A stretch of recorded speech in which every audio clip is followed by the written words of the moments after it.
పిల్లలేమో వాళ్ళ డాడీతో పాటు రెడీ అయిపోయి స్కూల్కి వెళ్ళిపోయారు. వాళ్ళ డాడీ కూడా సేమ్ స్కూల్లో వర్క్ చేస్తారండి, టీచింగ్ ఫీల్డే. వాళ్ళ ముగ్గురు వెళ్ళిపోయిన తర్వాత పని అంతా కంప్లీట్ చేసేసుకొని మా వారికి 1 వీక్కి సరిపడా బట్టలన్నీ ఐరన్ చేసేద్దామని ముందేసుకొని కూర్చున్నాను.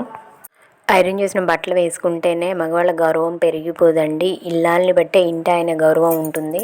ఎక్కడో పుట్టి ఎక్కడో పెరిగి పెళ్ళైన మరుక్షణమే భర్త ప్రపంచమే మన ప్రపంచంలాగా మార్చుకుని వాళ్ళకు అనుగుణంగా మన పద్ధతులు, నడవడిక, ప్రవర్తన, అలవాట్లు కూడా అన్నీ మారిపోతాయి కదండి.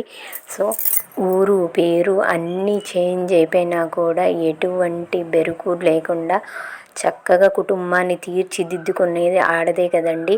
ఆడవాళ్ళు తలుచుకుంటే కుటుంబాన్ని ఎంతో అద్భుతంగా తీర్చిదిద్దగలుగుతారు.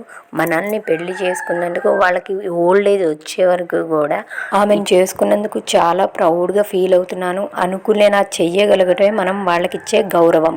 సే ఎస్ ఆర్ నో.